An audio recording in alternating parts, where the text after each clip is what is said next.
তোমরা যে যাকাত প্রদান করো আল্লাহরে খুশি করার জন্য, চোখে দেখতে মনে হয় যাকাত দিলে কমে। আল্লাহ বলেন ফাউলাইকা হুমুল মুদঈফুন, এই মানুষগুলা দুনিয়াতে তাদের অর্থ সম্পদ বরকত দ্বারা দ্বিগুণ বৃদ্ধি করে এবং আখিরাতেও তারা দ্বিগুণ সওয়াব কামাই করে। মূল উদ্দেশ্য, সুদ দিলে আমাদের চোখে বাড়ে, আল্লাহ কয় বাড়ে না। যাকাত দিলে আমাদের চোখে মনে হয় টাকা কমছে, আল্লাহ কয় না, এটা আরো বৃদ্ধি পায়। এটাই হলো মানুষের রচিত কোন আইন আর আল্লাহ রব্বুল আলামিনের একটা বিধান। এই বিধান, এটা বিশ্বাস করতে হবে যে আল্লাহ বলছে। যাকাত দিলে সম্পদে বরকত হয়, এটা আল্লাহর কথা। সুদ দিলে আমাদের চোখে বাড়ে, আল্লাহ কয় বাড়ে না। আল্লাহর এই কথা বিশ্বাস করা, এটা ঈমানের পরিচয়। রিবা, এটা হলো সুদের আরবি। রিবার আবিধানিক অর্থ জিয়াদা, বৃদ্ধি পাওয়া। একটা কিতাব আছে নাম আহকামুল কোরআন ইবনুল আরবি, এই কিতাবে আছে আর রিবা কুল্লু। একটা কিতাব আছে নাম আহকামুল কোরআন ইবনুল আরবি, এই কিতাবে আছে আর রিবা কুল্লু শাইইন লা ইকাবিলুহু ইওয়াজ। রিবা বলা হয় প্রত্যেক এমন জিনিসকে যা কোনো জিনিসের বিনিময় ছাড়াই কামাই করা হয়। কোন বিনিময় ছাড়া আপনি কোন জিনিস পাইলেন, কোন জিনিসের মোকাবেলায় না, বরং যেই জিনিসের বিনিময়ে আপনি এটা পাবেন, ওই পাওয়ার জন্য হুদাহুদি আপনি এটা পেয়ে গেছেন, এটা সুদ। 500 টাকা ধার দিবেন, পাইবেন 500, 600 পাইছেন, এই 600 হুদা পাইছেন, এটা সুদ। আল জামিউস সগীর একটা হাদিসের কিতাব, এই কিতাবের 6318 নম্বর হাদিসের বর্ণনা। আলী ইবনে আবি তালেব রাদিয়াল্লাহু তাআলা আনহু বলেন, কুল্লু কারজিন জাররা মানফাআতান ফাহুয়া রিবা, প্রত্যেক ঋণের মোকাবেলায় অতিরিক্ত যে অর্থ গ্রহণ করা হবে, এটাই সুদ। এটা কি? সুদ। মুসান্নাফ আব্দুর রাজ্জাক হাদিসের কিতাব 14362 নম্বর হাদিসে আছে,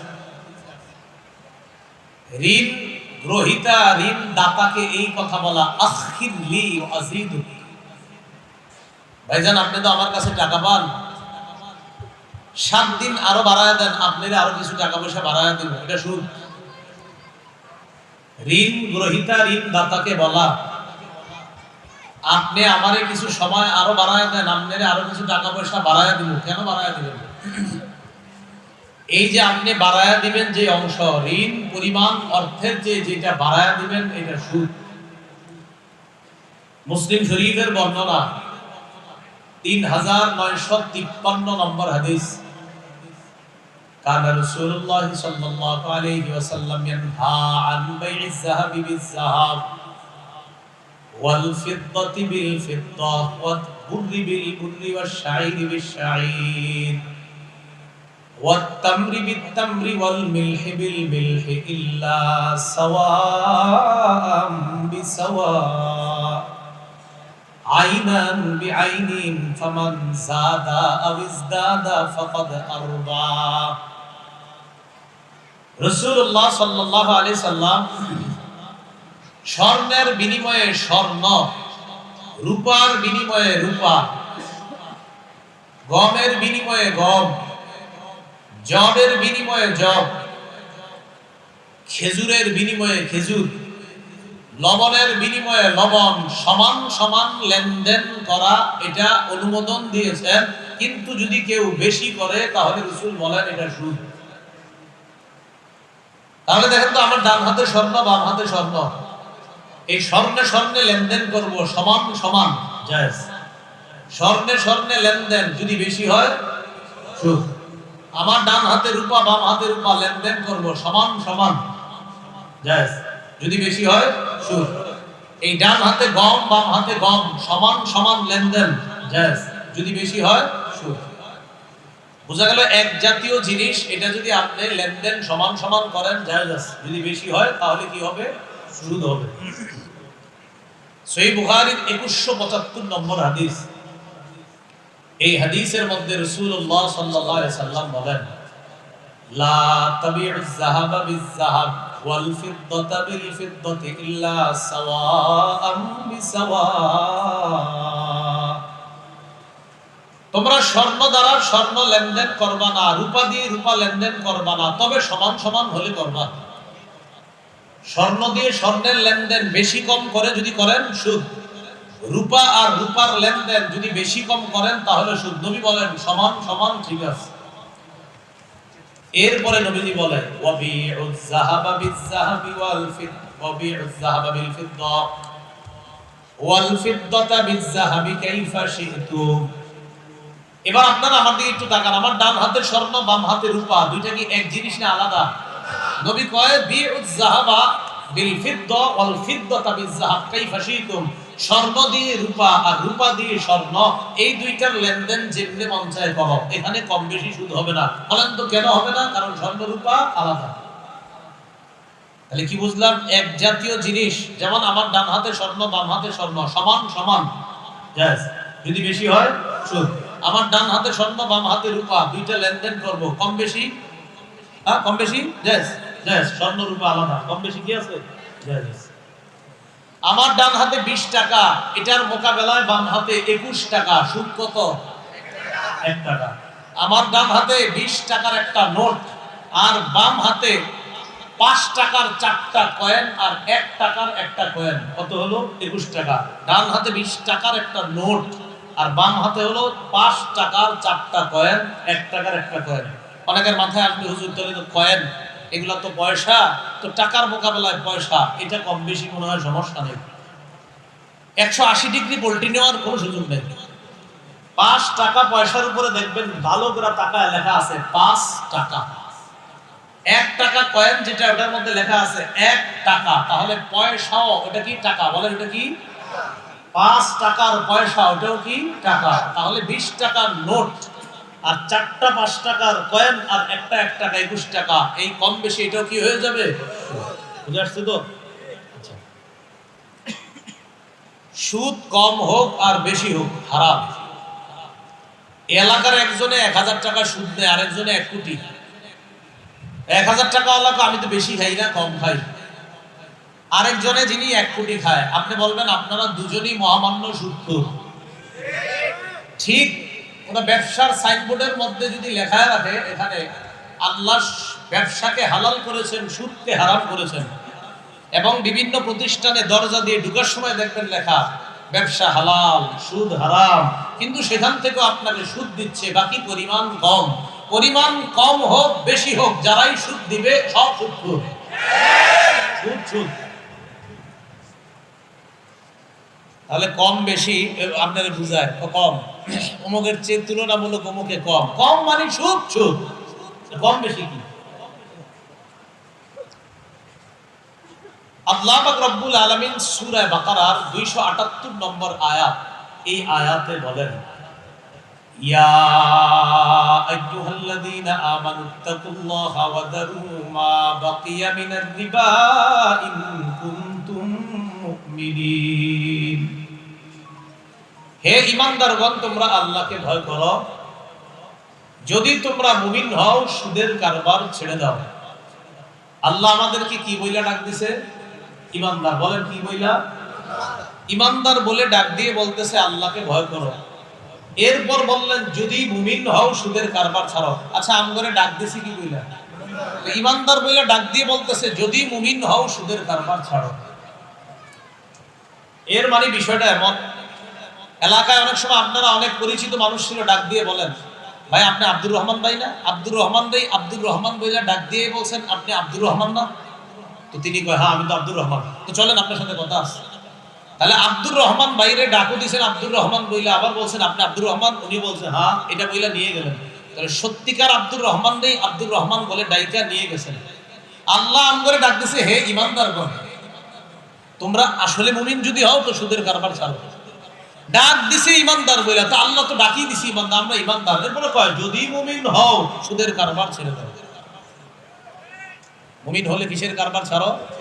সুদের কারবার চলে। এই আয়াতটা নাজিল হয়েছে দুইটা গোত্রের ব্যাপারে।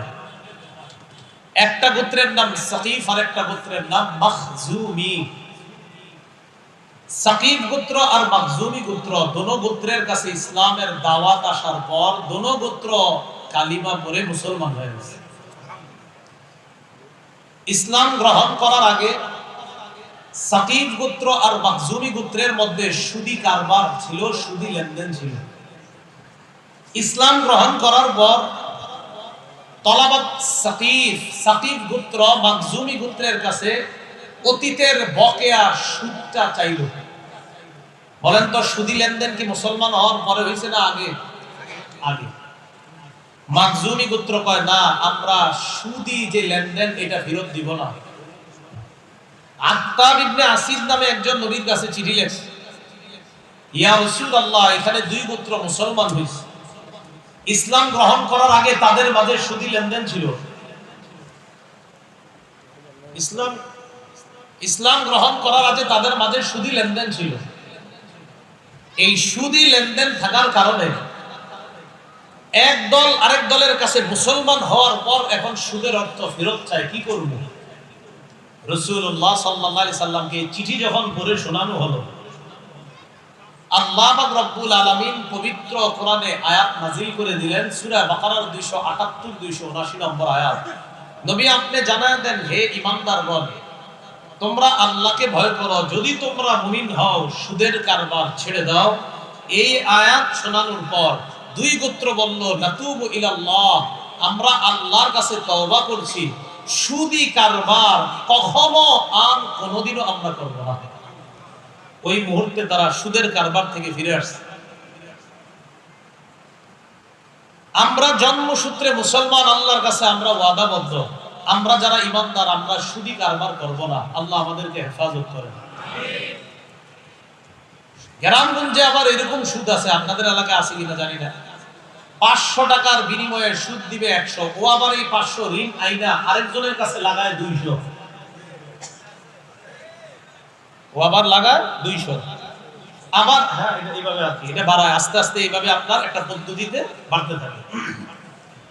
সুদ কম বেশি হারাম, আবার বাড়ানো এইভাবে এটাও হারাম। সুদ যদি বাড়িয়ে কেউ খায়, বাড়াইতে থাকে হারাম। যেটা আপনাদেরকে দেওয়া হয় কি, আপনাদেরকে একটা লোন দেওয়া হয়, এই লোন পরিশোধ করতে হবে উইথ ইন্টারেস্ট, সুদ সহ এই পরিমাণ একটা সময় এটা আপনি পরিশোধ করতে হবে।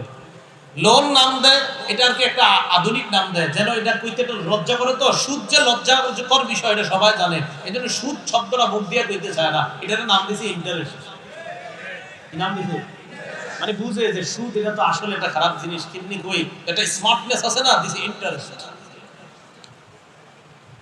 আল্লাহ পাক রব্বুল আলামিন সূরা আলে ইমরানের 130 নম্বর আয়াতে বলেন, ইয়া আইয়ুহাল্লাযীনা আমানু লা তাকুলুর রিবা আযআফাম মুদাআফা। হে ঈমানদারগণ, তোমরা চক্রাকারে বৃদ্ধি করে সুদ খাবে না, তোমরা চক্রাকারে বৃদ্ধি করে সুদ খাবে না। তাহলে আল্লাহ তাআলা কম বেশি শুধু হারাম করলেন, চক্রাকারে বৃদ্ধি করে সুদ খাওয়া এটাও আল্লাহ হারাম করলেন। এই হারাম থেকে আল্লাহ আমাদের সকলকে বাঁচার তৌফিক দান করেন। সুদের ব্যাপারে আল্লাহর স্পষ্ট ঘোষণা সূরা বাকারার 276 নম্বর আয়াত। আল্লাহ বলেন, ইয়ামহাকুল্লাহু রিবা ওয়া ইউরবিস সাদাকাত। আল্লাহ সুদকে মিটায় দেয়, ওয়া ইউরবিস সাদাকাত, সদকা আল্লাহ বাড়ায়, ইউরবিস সাদাকাত, সদকা আল্লাহ বাড়ায় দেয়। সদকা করলে সত্যি করে বল, সদকা যখন করেন টাকা কি আসলে পকেটে ঢুকে না পকেট থেকে যায়? আল্লাহ বলেন ইউরবিস সাদাকাত, সদকা আমি আল্লাহ বাড়াই। তাহলে মোটামুটি আমরা বুঝলাম যে আসলে সুদ খাওয়া উচিত না আমাদের, নাকি উচিত? সুদ খাওয়া হারাম। বলেন সবাই, সুদ খাওয়া হারাম। গ্রামগঞ্জে জমিন বন্ধকের নামে সুদ হয়, আর শহরে বাসা মর্গেজের নামে সুদ। মর্গেজ নাম শুনছেন নি? আপনাদের আওয়াজ দিয়ে হঠাৎ হালকা হয়ে গেল সবার। রহস্য আছে কোনো? এটা আমি ভালো করে জানি রহস্য। সুদের আলোচনা এমনি শ্রোতা কয়েক লাখ থাকলেও আওয়াজ কম হয়, এটা একটা গোপন রহস্য আছে, আওয়াজ কম হয়। গ্রামগঞ্জে জমি বন্ধকের নামে সুদ, আর শহরে হলো বাসা মর্গেজের নামে সুদ। এটা কিভাবে? আমি আপনারে 1 বছরের জন্য 1 গুণ্ঠা জমিন দিলাম, আপনি আমারে 50,000 টাকা দিলেন, মানে যেটা হয় আর কি। আপনারা আগে এরকম হইলে বলবেন, তাহলে ঠিক আছে। আপনারে আমি জমিন দিলাম 1 বছরের জন্য, আপনি আমারে 50,000 টাকা দিলেন। 1 বছর পর আপনার জমিন ফেরত দিব 50,000 টাকা। 1 বছরের জন্য আপনার কাছ থেকে আমি জমিনের একটা লেনদেন করলাম, মনে করেন আপনার কাছে আমার জমিনটা রাখলাম, আপনার থেকে 50,000 টাকা নিলাম। আপনি জমিন নেওয়ার পর 1 বছর কি ফালায় ধুইছেন না চাষাবাদ করছেন? বলেন সবাই, চাষাবাদ। 1 বছর পর 50,000 টাকা আপনি নিয়ে যাচ্ছেন, জমিন ফেরত দিচ্ছেন। এটাই তো হচ্ছে দেশ গ্রামে। এবং এটার নাম বলছেন আপনারা বন্ধক। না, বন্ধক পবিত্র শব্দ, অপবিত্র জায়গায় বন্ধক শব্দ লাগাবেন না। বন্ধক কাকে বলে? তাকান আমার দিকে। এটা আমি আপনাকে বন্ধক দিলাম। লা ইয়াজুজুল ইনতিফা বিশাইইল মারহুন, বন্ধকি জিনিস দিয়ে উপকৃত হওয়া জায়েজ নেই। ওনারে আমি স্বর্ণের একটা চেন দিলাম, 50,000 টাকা নিলাম। তাকান সবাই, 50,000 টাকা নিলাম, স্বর্ণের চেন দিলাম। এই স্বর্ণের চেন ওনার মেয়ের গলায়, ওনার নাতনির গলায় দিতে পারবে না, এটা আলমারিতে রেখে দিবে। 50 দিব, চেন ফেরত দিবে, এটাকে কয় বন্ধক। ওনারে জমিন দিলাম, আমি টাকা নিলাম, জমিন কিচ্ছু করবে না, ফেলে রাখবে, টাকা দিব, জমিন দিয়ে দিবে, এটাকে বলা হয় বন্ধক। এটা কি বলা হয়? আর আমাদের সমাজে কি এটা হয়? তো হলো না। আপনার তো বন্ধক হলো কিভাবে? আপনার কাছে আমি একটা ঘোড়া বন্ধক রাখলাম, বলেন কি? ঘোড়া বন্ধক রাখার পর 10,000 টাকা নিলাম, 10,000 টাকা দিলে ঘোড়াটা দিয়ে দিবেন। এই ঘোড়ার উপরে একদিনের জন্য যদি উঠেন, আপনার ছেলের সব করে যদি উঠান, এই যতটুকু পরিমাণ বসায় রাখছেন, এতটুকু সুদি কারবার করছেন, কিচ্ছু করতে পারবেন না। আব্দুল্লাহ ইবনে মাসউদের সামনে এই ঘটনা হয়েছে। এই যে এই ঘটনা বললাম, আব্দুল্লাহ ইবনে মাসউদ রাদিয়াল্লাহু তাআলা ঘোড়ার উপরে উঠছে। ওঠার পর কয়, এটা না তুমি বন্ধক আনছো? হ্যাঁ। তো বন্ধকি জিনিসের উপর চললা কেন? এটা একটু চললাম। না, যতটুকু চললা একটু সুদ। তাহলে কি বুঝলাম আমরা? বন্ধকি জিনিস, এই যে বন্ধকি জিনিস, বন্ধক যেটা রাখলাম, এটা দিয়ে উপকৃত যদি না হই, এটার নাম বন্ধক। কিন্তু আমরা তো আপনার উপকৃত হচ্ছি। শহরে হলো বাসা 5 বছরের জন্য 5 লাখ 6 লাখ নেয়, এই 5 বছরই বাসায় থাকবে, 5 লাখ ফেরত দিবে, আর আমার ওই বাসাও ফেরত দিয়ে দিবে, আমি তারে 5 লাখ দিয়ে দিই। এটার নাম মর্গেজ। নাম কি? মর্গেজ। দেশ গ্রামে জমিন লাগানো নাম দেয় বন্ধক, শহরে ওইভাবে বাসা, এটার নাম দেয় মর্গেজ। দুটোটা যদি সিস্টেম যেটা বললাম, এই সিস্টেম নাম যত পবিত্র দেন না কেন, এটা সুদের অন্তর্ভুক্ত। এই কাজ করেন না। জমিনের লেনদেন যারা করেন আপনারা, এটা না করে ভাড়ার সিস্টেম করেন। ভাড়া, বলেন কি সিস্টেম? ভাড়া। ভাড়া কিভাবে? জমিন দিবেন আপনি, 1 বছরের জন্য এই জমিন তোমারে দিলাম, 15,000 টাকা ভাড়া দিলাম, এই টাকা আর পাবা না, জমিন দাও, খায়া আমার আবার দিয়ে দিবা। ভাড়া জায়েজ আছে। আল্লাহ আমাদের সকলকে বুঝার তৌফিক দান করেন। এখন আমরা সুদের 16টা ভয়াবহ অবস্থা জানবো। কয়টা? 16টা। 1 নাম্বার, সুদ খাওয়া মানে আল্লাহ রাসূলের সাথে যুদ্ধের প্রস্তুতি নেওয়া। আমি আজকে বয়ান করার পর আপনারা যারা আগে জানতেন না সুদ হারাম, তারা এখন জানছেন যে সুদ হারাম। সুদ হারাম যে এটা সবাই জানে, পিচ্চিরাও জানে এখন সুদ হারাম। এই সুদ হারাম জানার পরেও যদি সুদি কারবার না ছাড়েন, তো আল্লাহ আর আল্লাহ রাসূলের সাথে যুদ্ধের প্রস্তুতি নেন।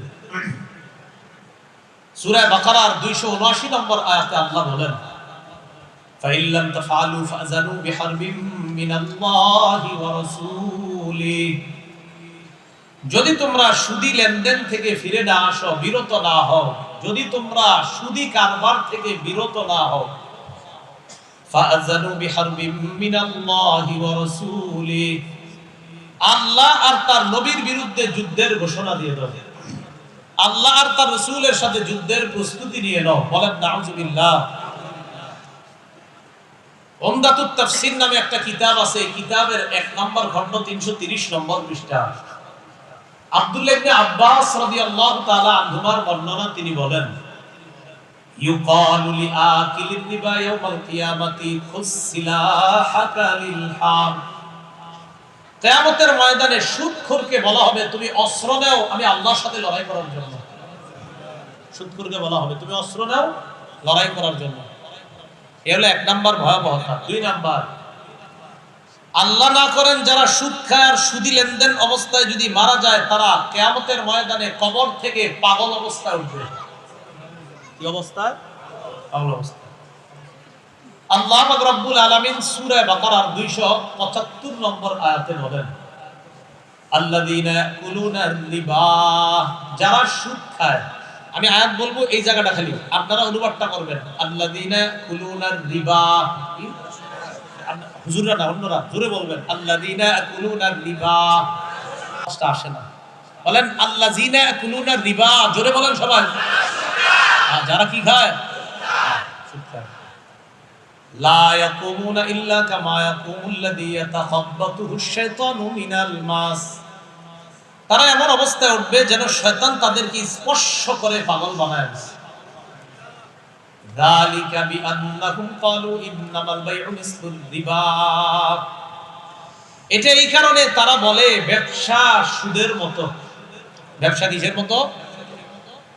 আল্লাহ বলেন ওয়া আহাল্লাল্লাহুল বাই'a ওয়া হাররামার রিবা, আল্লাহ ব্যবসাকে হালাল করেছেন, সুদ হারাম করেছেন। তাহলে আপনারা বলেন তো, ব্যবসার সুদ কি এক না সম্পূর্ণ আলাদা? ব্যবসায়ী লেনদেনের লভ্যাংশ হালাল, সুদী লেনদেনের লভ্যাংশ হারাম।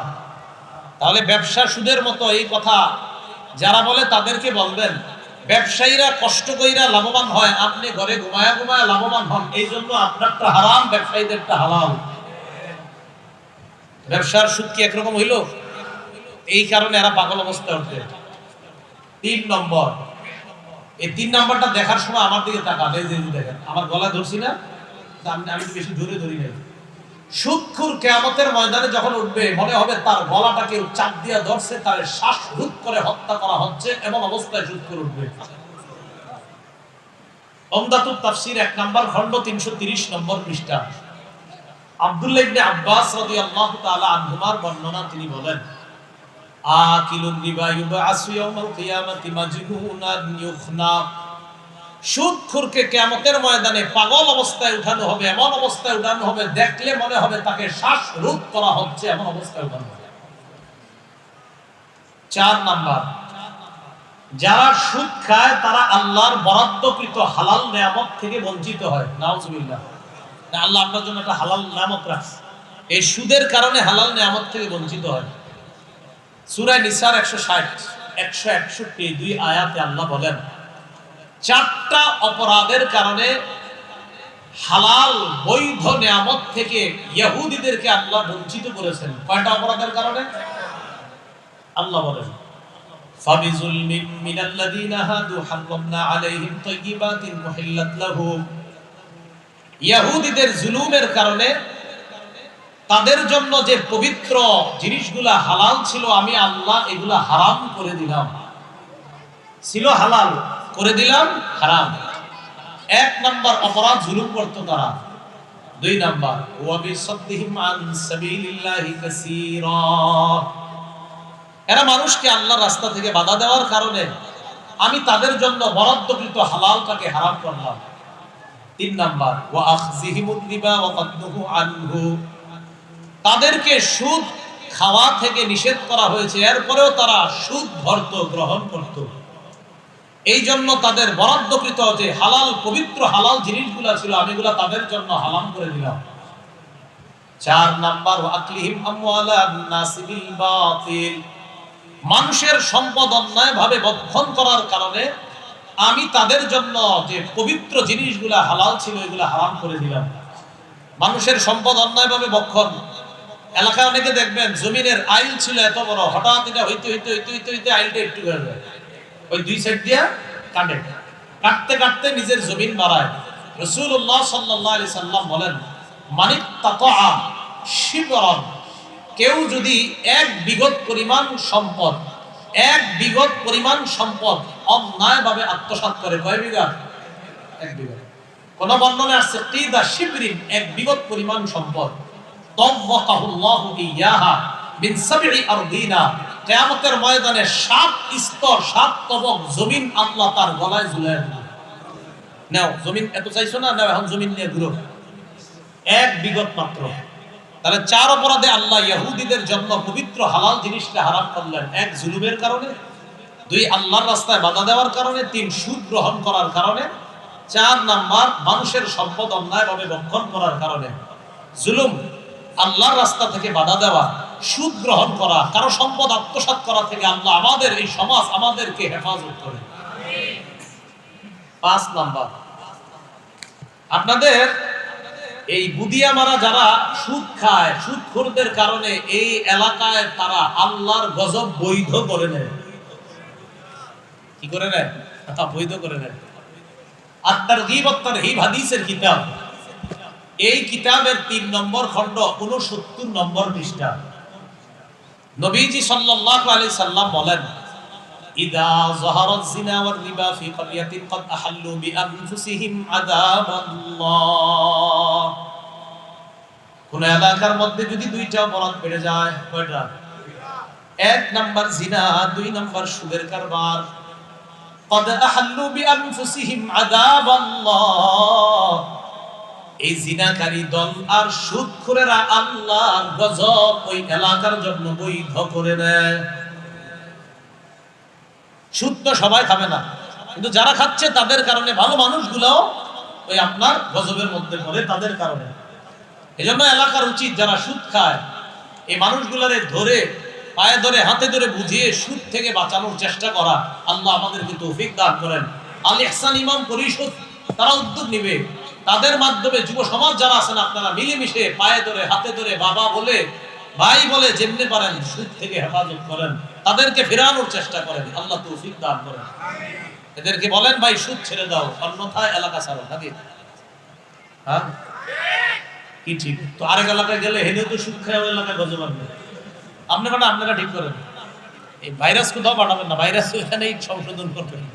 আমি কইছি দিকে এরাও আপনি যদি এই ভাইরাস আরেক এলাকায় পাঠান তো ইনি গিয়েও তো এই সুদ খায় আপনার গজব টানবে। এজন্য কারোর ক্ষতি করেন না, আপনারা নিজেরা সইয়া টইয়া এটা বাঁচানোর চেষ্টা করেন। এ হলো ৫ নাম্বার। ৬ নাম্বার, সুদের ক্ষতি। সুদ যারা খায় তাদের কারণে এলাকায় দুর্ভিক্ষ লাগে। আগের মতো কৃষক ক্ষেতের ফসল পাবে না, আগের মতো তরি তরকারি যারা করে তারা তরি তরকারি পাবে না। আগে মা বোনেরা শীতকালে তাদের ঘরের টিনের উপর লাউ গাছে ৫০-৬০টা লাউ পেলেও এখন আর ১০টা-১২টার বেশি পাবে না। এটা সুদখোরদের কারণে এই জাতীয় আল্লাহ প্রদত্ত নিয়ামতগুলোর মধ্যে দুর্ভিক্ষ লাগে। আল্লাহ রাগান্বিত হয়ে এই নিয়ামতগুলো ছিনিয়ে নেয়। মুসনাদে আহমদ ১৭,৮২২ নম্বর হাদিস, নবীজি সাল্লাল্লাহু আলাইহি সাল্লাম বলেন, মা মিন কওমিন ইয়াজহারু ফীহিমুর রিবা ইল্লা উখিযু বিস-সানা। কোন এলাকার মধ্যে যদি সুদের কারবার বেড়ে যায় ওই এলাকার মধ্যে দুর্ভিক্ষ লেগে যায়। সুদের কারবার বাড়লে এলাকায় কি লাগে? ওই এই হাদিসে আরেকটা অংশ আসছে, কোন এটা? আমাদের আলোচ্য বিষয় এটা না, বাকি বলে ফেলি। মা মিন কওমিন ইয়াজহারু ফীহিমুর রিশা ওয়া ফী রিওয়ায়া রাশা। কোন এলাকার মধ্যে যদি ঘুষের কারবার বেড়ে যায় ইল্লা উখিযু বির-রুবি, ওই এলাকার শক্তিশালী সুটানদেহী পুরুষগুলাও কাপুরুষ হয়ে যায়। কাপুরুষ হয়ে যায়। ইসলামের কাজে স্বতঃস্ফূর্তভাবে আগে পাওয়া গেল, এখন বাবা হুজুর আপনি ডামনে করেন, যার যারটা হেয়ে করেন, আমার মতো আমার থাকতে দেন তো। ওই আসলে হের দোষ না, ওই ঘোষখোরদের কারণে এই সাহসী ছেলেগুলাও কাপুরুষ হয়ে যাচ্ছে। ৭ নাম্বার, যারা সুদ খায় তারা পেটে সাপ ঢুকায়। সাপ এমন এক প্রাণী, আপনারা কেমন ভয়বান জানি না। আমি দুনিয়াতেও আল্লাহ দুনিয়াতেও যেন আমি সাপ না দেব, আখিরাতে তো নাই, দুনিয়াতেও যেন সাপ না দেব। চিড়িয়াখানায় শিক্ষা সফরে গিয়ে যে খালি দেখছি স্ন্যাক্স লেখা আছে, মানে সাপের একটাও আছে, সবাই এটা দেখছে, আমি এটা কিন্তু দেখিনি, চিড়িয়াখানাও গিয়ে দেখিনি। আমি প্রায় দোয়া করি, আল্লাহুম্মা ইন্নী আউযু বিকা মিনাল হাইয়াতি কুল্লিহা, আল্লাহ সব ধরনের ছোট বড় যে কোনো সাপ থেকে আপনি আমারে বাঁচান। এটা দেখতেও চাই না। সুদখোররা পেটে সাপ ঢুকায়। ইবনে মাজাহ 2273 নম্বর হাদিসের বর্ণনা, রাসূলুল্লাহ সাল্লাল্লাহু আলাইহি সাল্লাম বলেন, আতাইতু লাইলাতান উসরিয়া বি আলা কওমিন, মেরাজের রাতে রওনা করলাম। মেরাজের রাতে একদল মানুষের কাছে আসলাম আমি, এসে তাদের দিকে তাকায়া দেখলাম, বুতুনুহুম কাল বুয়ুত, তাদের পেটগুলা বিশাল বড় বাড়ির মতো, পেট বাড়ির মতো বাড়ি। ফিহা আল হাইয়াত তুরা মিন খারিজি বুতুনিহিম, আল্লাহ নবী বলেন বাহির থেকে দেখা যায় পেটের ভিতরে বিশাল বড় বড় সাপ দৌড়ায়। আমি প্রশ্ন করলাম মানহা উলা ইয়া জিবরিল, জিবরিলেরা কারা? জিবরিল আমিন জবাব দেয় হা উলাই আকালাতুর রিবা ইয়া রাসূলুল্লাহ, এরা হলো সুদখোরের দল, নাউযুবিল্লাহ, এরা সুদখোর, পেটে সাপ। 8 নাম্বার যারা সুদ খায়, আমরা মায়ের পেট থেকে দুনিয়াতে আসছি সবাই আলহামদুলিল্লাহ। 8 নাম্বার যারা সুদ খায়, আপন মাকে বিয়ে করে, অর্থাৎ আপন মায়ের সাথে ব্যভিচারের গুনাহ করে। ব্যভিচারের গুনাহ, ব্যভিচারের চেয়ে বড় গুনাহ, আপন মায়ের সাথে ব্যভিচারের চেয়ে বড় গুনাহ সুদ খাওয়া। ইবনে মাজাহ 2274 নম্বর হাদিস, রাসূলুল্লাহ সাল্লাল্লাহু আলাইহি সাল্লাম বলেন আর-রিবা সাবউনা হুবান আইসারুহা আইয়ান কিহার রাজুলু উম্মা, সুদের 70টা শাখা, নিম্ন শাখা হলো আপন মাকে বিয়ে করা। আমার আলোচনা এই এলাকার মারা যদি শুনে থাকেন, মা বোনরা কি মাহফিল শুনতেছে না আশেপাশে? মা বোনরা আমার আলোচনা শুনে থাকলে আপনার সন্তানরা আপনি বুঝান তিনি যেন সুদ না খায়। যেই সমস্ত বিবি যারা আছেন আমার আলোচনা শুনছেন, আপনি আপনার স্বামীকে বুঝান যে আপনি হালাল টাকায় পারলে কিছু ঘরে আইনেন, হারাম টাকায় কিছু আইনেন না। এখানে আপনারা অনেক মানুষ আছেন, যে ছেলেগুলো আছেন স্কুল কলেজ ভার্সিটি মাদ্রাসায় বলেন, এই ছেলেগুলো আপনার বাবাকে বলেন আব্বা হালাল টাকায় পারলে আমারে কিছু দিয়েন, হারাম টাকায় মাসে 12টা প্যান্ট শার্ট পাঞ্জাবি আমার লাগবে না। মেয়েগুলো যারা আমার আলোচনা শুনছেন আপনার বাবাকে বলেন হারাম টাকায় আমার মাসে মাসে কসমেটিক্স লাগবে না আব্বা, হালাল টাকায় পারলে আমারে কিছু দিয়েন। আমি আশাবাদী কোন সন্তান তার বাবাকে যখন সুদ ছাড়তে বলবে, যারা পড়াশোনা করছেন আপনারা বাবাকে বলেন আমার বই খাতার জন্য আপনি সুদ খাবেন কেন, আমি কষ্ট করে প্রয়োজনে আমি টিউশনি করবো, এরপর আব্বা আপনি সুদ খাবেন না। এই কথা বলে বাবারে বুঝান। আপনার বাবা রাতে চিন্তা করতে বাধ্য হবে যে আমার সন্তান যাদের জন্য আমি সুদি টাকায় হাত দিছি তারা আমারে সুদ খাইতে না করে, আমার বিবি যার জন্য আমি সুদে হাত দিছি আমার বিবিও আমারে সুদ খাইতে না করে, আমার মা আমারে সুদ খাইতে না করে। ইনশাআল্লাহ আমি আশাবাদী এই মানুষটা সুদ থেকে ফিরে আসবে, আমার মন বলছে। কারণ তার পরিবারের মানুষগুলো যখন তাকে বলবে আপনি সুদি টাকায় হাত দিবেন না, তখন সে বুঝবে যে দুঃখে কষ্টে এই পরিবার আমার পাশে থাকবে, সে বুঝবে। কি বলেন, এরকমের হিম্মত করা যায় না ইনশাআল্লাহ? কোন পরিবারের মধ্যে এই জাতীয় ঘটনা থাকলে বাবারে বুঝান, পরিবারের প্রধান যিনি তাকে বুঝান। আল্লাহ সুদ থেকে পুরো সমাজকে হেফাজত করেন। সুদের ভয়াবহতা, 9 নাম্বার ভয়াবহতা, যারা সুদ খায় তারা দুনিয়া আখিরাত বরবাদ করে। দুনিয়া আখিরাত বরবাদ। ইউটিউবার ভাইরা আপনাদের কত না করি, এত পরিমাণে আমার বয়ান রেকর্ড করেন না, এই যে মানুষগুলো দেখতে শুনতে চাইতেছে। আমি মাহফিলে আসি মূল নিয়ত থাকে মানুষ আমার কথাগুলো শুনুক, কিছু শিখুক, বিশ্বাস করেন এই নিয়তে আসে। কারণ আপনারা এত পরিমাণে বারবার ওই লোকগুলো বলতেছে আপনাদের, এই জন্য আমি তো আপনার আমার পরে আলোচক তো আছে, আপনার ভাই আছে, আশরাফি সাহেব আছে, ওনারা আসে, ওনারা তো সবসময় আসে না, আমার তো প্রায় পান। আচ্ছা আচ্ছা কিছু বলেন না, থাক থাক থাক থাক, ঠিক আছে, পরবর্তী সংশোধন হবে ইনশাআল্লাহ। আজকে আসছেন ঠিক আছে, এইভাবে এত পরিমাণে আপনারা আসলে এই মানুষগুলা দেখতে অসুবিধা হয়। পরে কর্ম যারা আপনার আয়োজক এদেরকে বলে হ্যাঁ আপনারা কিছু করেন নাই, আয়োজকরাও ঝামেলা করে আয়োজকদেরকে, এই শ্রোতাদের মধ্য থেকে। মানে আয়োজকরা তো কিছু আপনাদেরকে বলবে না, কারণ এটা মানবিক খাতিরে কিছু বলে না। মানুষ বলতে ওই যে এই পাশে যারা দেখে না এদেরকে সরাই দিলে তো আবার পিছন দিয়ে মানুষ বসতে পারবে না। মানুষ চারপাশ থেকে যখন বয়ান শুনে দাঁড়ায় দাঁড়ায়, আমি কি করি জানেন, আমি বলি শুনুক, দাঁড়ায় শুনুক, শুনতে থাকে, বয়ান শুনুক, বয়ান কি করুক, বয়ান শুনতে থাক, যেমনি পারে বয়ান শুনুক, শুনতে দেন।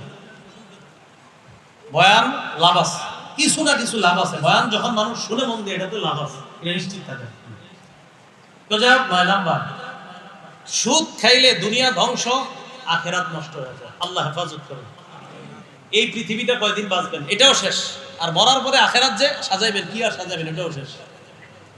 সহিহ বুখারী 2766 নম্বর হাদিসের বর্ণনা, রাসূলুল্লাহ সাল্লাল্লাহু আলাইহি সাল্লাম বলেন ইজতানিবুস সাবআল মুহবিকাত, তোমরা 7টি ধ্বংসাত্মক অপরাধ থেকে বাঁচো। শিখেন কয়টা ধ্বংসাত্মক অপরাধ?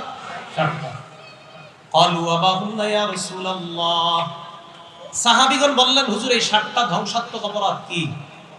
নবীজি বললেন 1 নাম্বার আশ-শিরকু বিল্লাহ, আল্লাহর সাথে শিরিক করা। 2 নাম্বার আস-সিহরু, জাদু করা। 3 নাম্বার ওয়াকাতুন নাফসিল্লাতী হারামাল্লাহু ইল্লা বিল হক, অন্যায়ভাবে কাউকে হত্যা করা। 4 নাম্বার আকলুর রিবা, সুদ খাওয়া। 5 নাম্বার আকলু মালিল ইয়াতীম, এতিমের সম্পদ অন্যায়ভাবে ভক্ষণ করা। 6 নাম্বার তাওয়াল্লি ইয়াউমাজ যাহফি, জিহাদের ময়দান থেকে পলায়ন করা। 7 নম্বর অকসফুল মুহসানাতিল মুমিনাতিল গাফিলাত, সতী সাদী মুমিন নারীর উপর মিথ্যা অপবাদ দেওয়া। এই 7টা অপরাধ ধ্বংসাত্মক অপরাধ, যেটা আমাদেরকে ধ্বংস করে দিবে। আমি আবার বলছি, রাসূল সাল্লাল্লাহু আলাইহি ওয়াসাল্লাম বলেন 7টি ধ্বংসাত্মক অপরাধ থেকে বাঁচো। 1 নাম্বার শিরিক করা, 2 নাম্বার জাদু করা, 3 নাম্বার অন্যায় ভাবে কাউকে হত্যা করা। এই অন্যায় ভাবে চড়ুই পাখিরও মাইরেন না, পাখিরও অন্যায় ভাবে মাইরেন না। গুলাইল দিয়া চড়ুই পাখিও যদি মারেন, নাসাই শরীফের বর্ণনা, এই চড়ুই পাখি আল্লাহর কাছে কিয়ামতের ময়দানে আপনার বিরুদ্ধে মামলা করবে। কতালা উসফুরান, এক ব্যক্তি পাখি মারলো, এই পাখি আল্লাহরে বলবে, আল্লাহ ইন্না ফুলানান কাতালানি, ওমকে আমারে হত্যা করছে। মাবুদ কেন হত্যা করছে আমারে? এই লোক কেন হত্যা করছে আল্লাহ, আমি জানতে চাই। চড়ুই পাখি বলবে, আল্লাহ কোনো কারণ ছাড়া আমারে কেন হত্যা করলো, আমি বিচার চাই। নাসাই শরীফের বর্ণনা, চড়ুই পাখি বিচার চাই। গুলেন দিয়ে আপনারা মারেন না, এই যে মারছেন, এরকম মারেন না। জবাই করে চড়ুই পাখি খাবেন, এটা ঠিক আছে। এই জন্য চড়ুই পাখি বলবে, আল্লাহ আমার অনর্থক কেন মারলো? তারা খাওয়াটা এটা ঠিক আছে, কিন্তু আমার যে হৃদয় মারলো, এটা বিচার চাই, বিচার চাই। তো যাই হোক, বলছিলাম 3 নাম্বার মানুষ হত্যা করা। যেখানে পাখি অনর্থক, পাখি মারতে পারবেন না, সেখানে মানুষ মারার তো প্রশ্নই আসে না। 4 নাম্বার ওয়াকলুর রিবা, সুদ খাওয়া। 5 নাম্বার ওয়াকলু মালিল ইয়াতীম, এতিমের সম্পদ অন্যায়ভাবে ভক্ষণ করা। 6 নাম্বার জিহাদের ময়দান থেকে পলায়ন করা। 7 নাম্বার সতী সাদী মুমিন নারীর উপর মিথ্যা অপবাদ দেওয়া। এই 7টি ধ্বংসাত্মক অপরাধ থেকে আল্লাহ আমাদেরকে বেঁচে থাকার তৌফিক দান করেন। 7টার মধ্যে সুদ খাওয়ার কথা আছে কিনা? আমরা সুদ খাবো না, বাবারা, ভাইয়েরা, চাচারা, আমরা কেউ সুদ খাবো না। আল্লাহ আমাদেরকে হেফাজত করেন। সুদের ভয়াবহতা নাম্বার 10। আল্লাহ না করেন কেউ যদি সুদ খাওয়া অবস্থায়, সুদী লেনদেন অবস্থায় মারা যায়, কিয়ামত পর্যন্ত রক্তের নদীর মধ্যে সে থাকবে। বারবার উঠার চেষ্টা করলেও কিয়ামতের আগে উঠতে পারবে না। সহিহ বুখারীর 2085 নম্বর হাদিসের বর্ণনা, রাসূলুল্লাহ সাল্লাল্লাহু আলাইহি সাল্লাম ফজরের নামাজের পর সাহাবীদের দিকে ফিরে তাকাইলেন। আমাদের ইমাম সাহেবরা ফজরের পর আমাদের দিকে ফিরে তাকায় না? 2-1 কয় জি, মানে বুঝছেন নি, মানে 2-1 বুঝাইতেছে হুজুর ফজর পরেই তো 2-3 জন, এজন্য আমরা 2-3 জন কইছি জি। যাই হোক, আমি ধারণা ভালো রাখি, আপনারা ওই গেট লাগানো থাকে তো এই জন্য আসতে পারেন না, অথবা কুকুর বা সাপের ভয়ে আসেন না, বাসায় করেন, এই ভালো ধারণাটা আছে না, বাকিটা আল্লাহ জানে। নবীজি ফজরের নামাজের পর সাহাবীদের দিকে তাকাইছে। তাকানোর পর সাহাবীদেরকে বললেন, রাআইতুল লাইলাতা রাজুলাইন, রাতে 2 লোককে দেখলাম, আতায়ান, আমার কাছে আসছে। আসার পর আমারে ধরছে, ধইরা নিয়ে গেছে, নিতে নিতে অনেকগুলো জিনিস দেখছে। হাত্তা আতাইনা আলা নাহরিম মিন দাম, একটা নদীর কাছে গেছি, নদীটা রক্তের নদী। ফিহি রাজুলুন কাইম, নদীর মাঝখানে এক ব্যক্তি। ওয়া আলা ওয়াসতিন নাহরি রাজুলুন বাইনা ইয়াদাইহি হিজারা, নদীর কিনারায় একজন, তার সামনে অনেকগুলা পাথর। নবীজি বলেন, ফাআকবালার রাজুলুল্লাযী ফিন নাহরি, নদীর মাঝখানের লোকটা নদীর কিনারার দিকে রওনা করছে। রামাল্লাযী আলা ওয়াসতিন নাহরি বিহাজারিন ফিহি, নদীর কিনারার লোকটা একটা পাথর নিয়ে নদীর মাঝের লোকটার মুখ বরাবর মারছে। রদ্দাহু হাইসু কানা, ওই লোক আবার নদীর মাঝখানে চলে গেছে।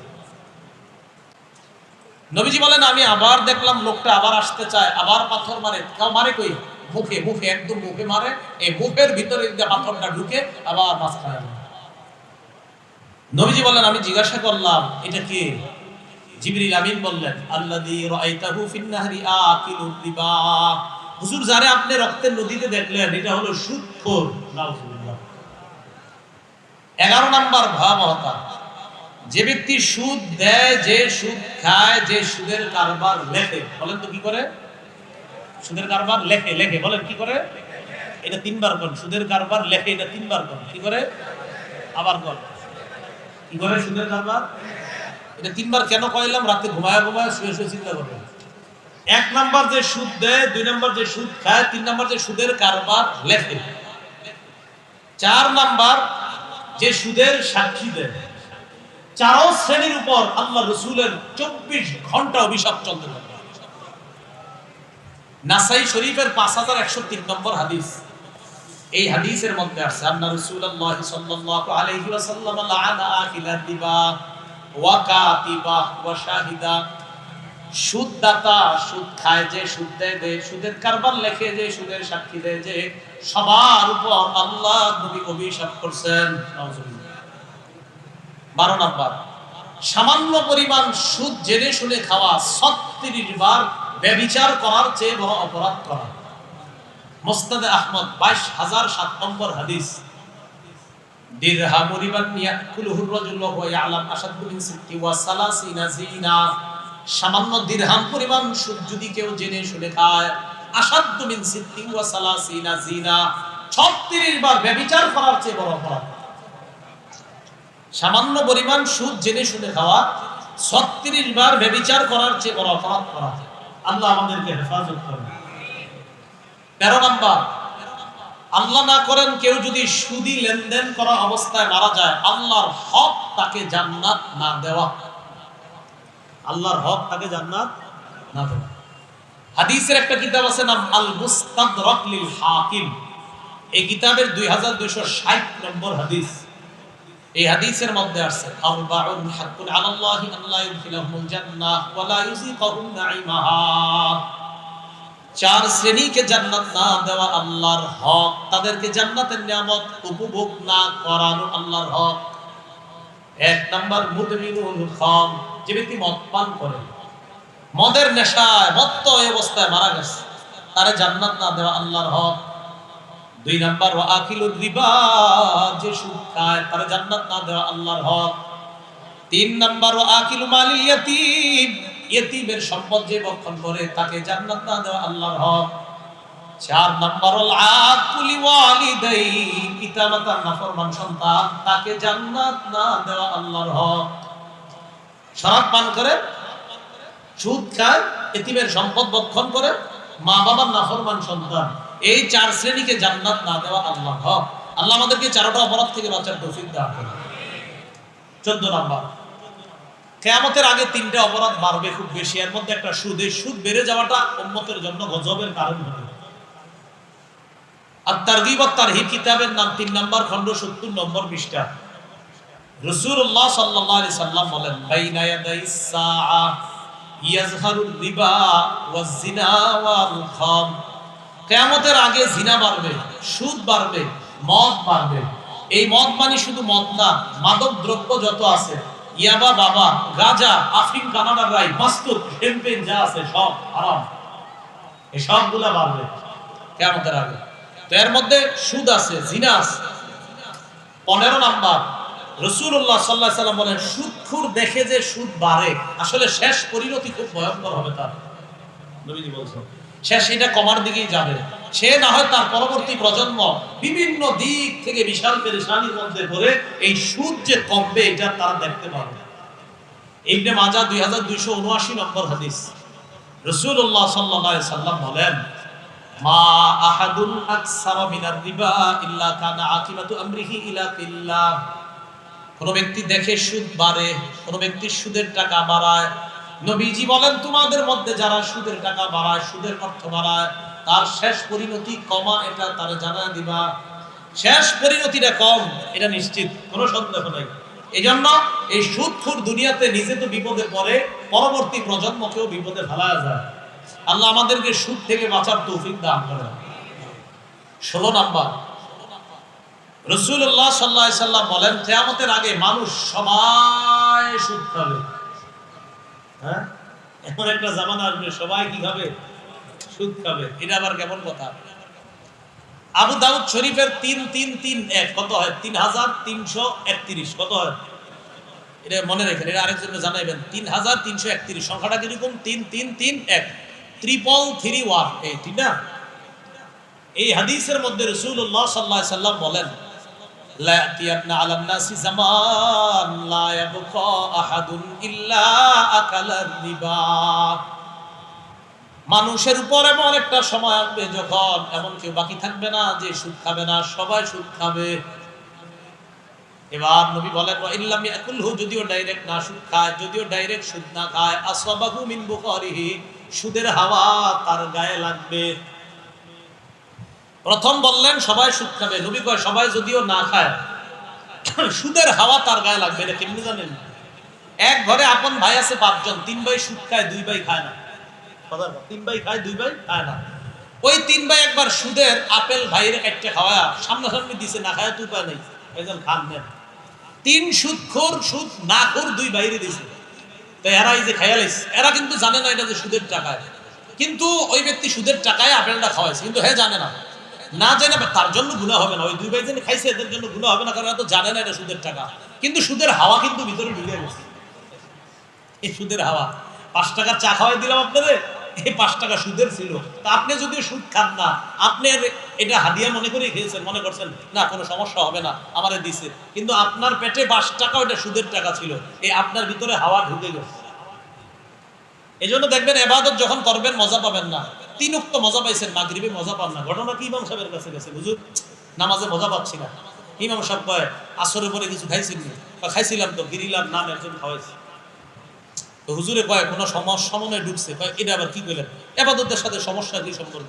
হুজুর তখন দলিল দিয়ে দেয়, আল্লাহ কোরআনে বলছে কুলু মিনাত তাইয়্যিবাত ওয়া আমালু সলিহা, হালাল খাও, এরকম নেক আমল করো। নেক আমলের পূর্ব শর্ত হালাল খাওয়া। এজন্য আপনি হয়তো আপনার মতে হালাল খাইছেন, কিন্তু আপনি তো জানতেন না, না জানি কেউ আপনার ভিতরে হারাম ঢুকাইয়া দিছে, তাই নেক আমলটা কইরাও আপনি মজা পাচ্ছেন না। কি পাচ্ছেন না? মজা পাচ্ছেন না। কয়টা ভয়াবহতা জানলাম? 16টা। পারবেন নাকি কইতে? আবার শোনেন মন দিয়ে, একদম এক কান খাড়া করে শোনেন। 1 নম্বর, সুদ খাওয়া। আল্লাহ রসুলের বিরুদ্ধে যুদ্ধের ঘোষণা দেওয়া, প্রস্তুতি নেওয়া। সূরা বাকারা 278 279 নম্বর আয়াত, পুরা বিস্তারিত আমরা আলোচনা শুনেছিলাম। 2 নম্বর, সুদ খাওয়া, কিয়ামতের ময়দানে পাগল অবস্থায় ওঠা। সূরা বাকারা 275 নম্বর আয়াত। 3 নম্বর, সুদ খাওয়া, কিয়ামতের ময়দানে শ্বাস রোধ করা অবস্থায় ওঠা। উমদাতুত তাফসীর 1 নম্বর খণ্ড 330 নম্বর পৃষ্ঠা। 4 নম্বর, সুদ খাওয়া, হালাল নিয়ামত থেকে বঞ্চিত হওয়া। সূরা নিসা 160 161 নম্বর আয়াত। 5 নম্বর, সুদ খাওয়া, এলাকায় গজব টেনে আনা। আত-তারগীব ওয়াত-তারহীব 3 নম্বর খণ্ড 69 নম্বর পৃষ্ঠা। 6 নম্বর, সুদ খাওয়া, দুর্ভিক্ষ লেগে যাওয়া। মুসনাদে আহমদ 17822 নম্বর হাদিস। 7 নম্বর, সুদ খাওয়া, পেটে সাপ ঢুকানো। ইবনে মাজাহ 2273 নম্বর হাদিস। 8 নম্বর, সুদ খাওয়া, আল্লাহ না করেন ছি ছি আপন মায়ের সাথে ব্যভিচার করা। ইবনে মাজাহ 2274 নম্বর হাদিস। 9 নম্বর, সুদ খাওয়া, দুনিয়া নষ্ট করা, আখিরাত বরবাদ করা। সহিহ বুখারী 2766 নম্বর হাদিস। 9 নম্বর, সুদ খাওয়া। 10 নম্বর, সুদ খাওয়া। 9 নম্বর, সুদ খাওয়া, দুনিয়া নষ্ট করা, আখিরাত নষ্ট করা। সহিহ বুখারী 2766 নম্বর হাদিস। 10 নম্বর, সুদ খাওয়া, কিয়ামত পর্যন্ত রক্তের নদীতে সাঁতার কাটা। সহিহ বুখারী 2085 নম্বর হাদিস। 11 নম্বর, সুদ খাওয়া, সুদ দেওয়া, সুদের সাক্ষী দেওয়া, সুদের লেনদেন করা, লেখালেখি করা। 4 শ্রেণীর উপর আল্লাহ রসুলের অভিশাপ। নাসাই শরীফ 5103 নম্বর হাদিস। 12 নম্বর, জেনে শুনে সামান্য সুদ খাওয়া। 36 বার জিনার চেয়ে বড় অপরাধ করা। মুসনাদে আহমদ 22007 নম্বর হাদিস। 13 নম্বর, সুদ খাওয়া, ওই অবস্থায় মারা গেলে জান্নাত না দেওয়া আল্লাহর হক। মুস্তাদরাকে হাকিম 2260 নম্বর হাদিস। 14 নম্বর, সুদ বেড়ে যাওয়াটা উম্মতের জন্য গজব হবে। আত-তারগীব ওয়াত-তারহীব 3 নম্বর খণ্ড 70 নম্বর পৃষ্ঠা। 15 নম্বর, সুদ দেখা যায় বাড়ে, নবী কয় শেষ পরিণতি কবে? ইবনে মাজাহ 2279 নম্বর হাদিস। 16 নম্বর, একটা জামানায় মানুষ সবাই সুদ খাবে, না খাইলেও সুদের হাওয়া সবার গায়ে লাগবে। আবু দাউদ শরীফ 3331 নম্বর হাদিস। আল্লাহ পাক রব্বুল আলামিন আমাদের সকলকে সুদের ভয়াবহতা জেনে সমাজকে, ব্যক্তিকে, পরিবারকে সুদ মুক্ত গঠন করার তৌফিক দান করেন। আচ্ছা, ওলামায়ে কেরাম মঞ্চে যারা, আপনারা না, সামনে যারা আছেন কিছু শিখছেন?